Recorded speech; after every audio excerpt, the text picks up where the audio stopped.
Pessoal, tudo bom? Professor Luiz Bedinotto aqui com vocês para darmos início ao nosso simulado sobre gravitação universal. Mas antes disso eu peço para que vocês nos sigam nas nossas redes sociais, né? Instagram, Facebook e YouTube, @curso Vaga Certa, né? Visite o nosso site www.cursovagacerta.com. Lá tem todos os simulados à disposição de vocês. Então tá, vamos lá, sem mais delongas, vamos para a nossa questão 81. Questão 81, questão do Enem 2009. Na linha de uma tradição antiga, o astrônomo grego Ptolomeu afirmou a tese do geocentrismo, segundo a qual a Terra seria o centro do universo, sendo que o Sol, a Lua e os planetas girariam em seu redor em órbitas circulares. Perfeito, a Terra é o centro do universo e os demais planetas, satélites, enfim, giravam ao redor da Terra, né? Essa era a teoria de Ptolomeu. A teoria de Ptolomeu resolvia de modo razoável os problemas astronômicos da sua época. Vários séculos mais tarde, o clérigo e astrônomo polonês Nicolau Copérnico, ao encontrar inexatidão na teoria de Ptolomeu, formulou a teoria do heliocentrismo, segundo a qual o Sol deveria ser considerado o centro do universo, com a Terra e a Lua e os planetas girando circularmente em torno dele.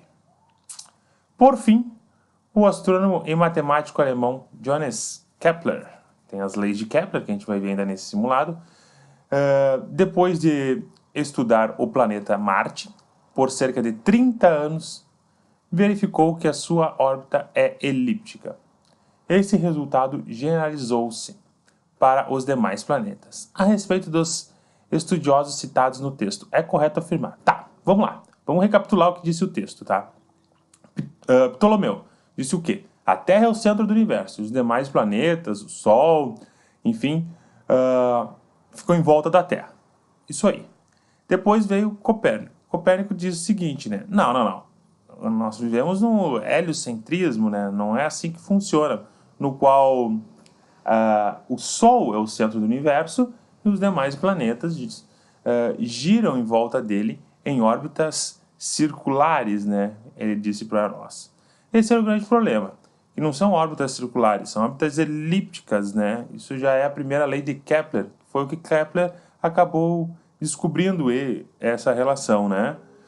Então, Kepler disse, não, tá certo, Copérnico, mas meio certo, digamos assim, porque nós temos voltas em formas elípticas ao redor da Terra, né? Ele ainda não tinha essa noção, assim, de força, enfim, que depois foi descoberta as forças gravitacionais. Essa é a relação, é isso que ele está dizendo no nosso texto. Vamos lá, vamos ler as alternativas. Ptolomeu apresentou as ideias mais valiosas, por serem mais antigas e tradicionais. Não são as mais valiosas, foi o início, mas não é a mais valiosa, né? Porque estava errado, né? Não podemos afirmar isso. B. Copérnico desenvolveu a teoria do heliocentrismo, inspirada no contexto político rei do Sol. Não tem o porquê, né?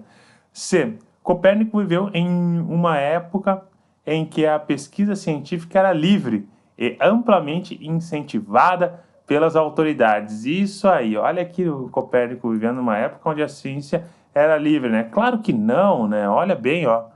Isso aqui, ó, que tempo é isso aqui, ó? Isso aqui é Idade Média. Você que está estudando para vestibular, Idade Média, né? Idade Média era bem livre, né? Sim, queimavam livros e tudo mais, não tem sentido nenhum. Não tem como ser essa alternativa, né? Podia, se contrariasse, tu podia ser morto em praça pública, enfim, toda essa relação. Então não pode ser a A, não pode ser a B, não pode ser a C. D. Kepler estudou o planeta Marte para atender às necessidades de expansão econômica e científica da Alemanha. Não, expansão econômica e científica da Alemanha não tem sentido, né? E Kepler apresentou uma teoria científica que, graças aos métodos aplicados, pode ser testada e generalizada. Aí, ó, pesquisa científica, 30 anos estudando, ó.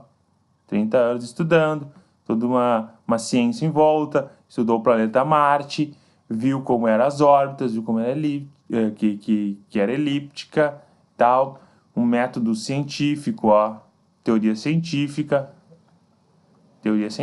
usou uma metodologia, perfeito. Essa é que melhor se encaixa em relação ao texto no qual está se referindo à questãozinha do Enem. Maravilha? Gabarito letra E. Importante ressaltar dessa questão, né? Ele fala algumas coisas aí envolvendo história, envolvendo alguns outros conhecimentos, né?